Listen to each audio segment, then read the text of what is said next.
नमस्कार, मी पंजाब डक राज्यातल्या शेतकऱ्यांना सांगू इच्छितो की तुम्ही काय करा, आज 31 मे पासून 6 जून पर्यंत तुम्ही शेताचे कामे करून घ्या. कारण की आता 2 दिवसात वापसा होणार आहे. शेत तयार करून घ्या, कारण की तुमच्यासाठी एक आनंदाची बातमी म्हणजे 6 दिवसामध्ये तुम्ही काय करा, शेतीचे सगळे काम आटपून घ्या. 7 जून नंतर आपल्या महाराष्ट्रामध्ये परत पावसाला सुरुवात होणार आहे. म्हणून हा अंदाज लक्षात घ्यायचा.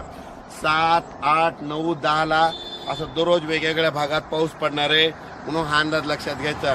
पण राज्यातल्या सर्व शेतकऱ्याला सांगू इच्छितो, सगळ्यासाठी महाराष्ट्रासाठी आनंदाची बातमी. आपल्या महाराष्ट्राची पेरणी, मी म्हणलं होतं ना 27-28 जूनच्या शेवटच्या आठवड्यात सगळ्या महाराष्ट्रातले शेतकरी सोयाबीन पेरायला दिसतील, मूग पेरायला दिसतील, कापूस लागवड करायला दिसतील. म्हणजे सगळ्यासाठी आनंदाची बातमी.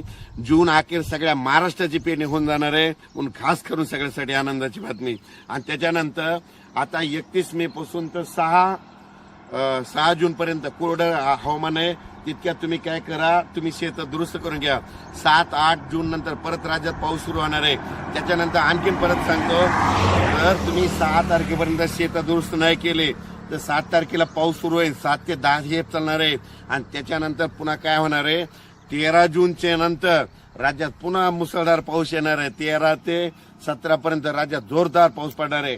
आता जसा पडला तसं वडीनाले वाहणारा पाऊस पडणार आहे.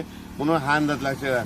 माझी सर्व शेतकऱ्याला विनंती, यंदा जूनच्या शेवटपर्यंत सगळ्या महाराष्ट्राची पेरणी होणार आहे. काल बऱ्याच शेतकऱ्याचे फोन आले की काही भागामध्ये आणखीन पाऊस पडलेला नाही.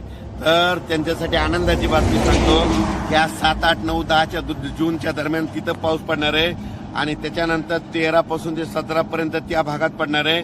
म्हणजे महाराष्ट्रातला कोणताही भाग या पेरणी पावसापासून वंचित राहणार नाही. म्हणून पण राज्यात मात्र 7 जून ते 10 जून दरम्यान पाऊस पडणार आहे.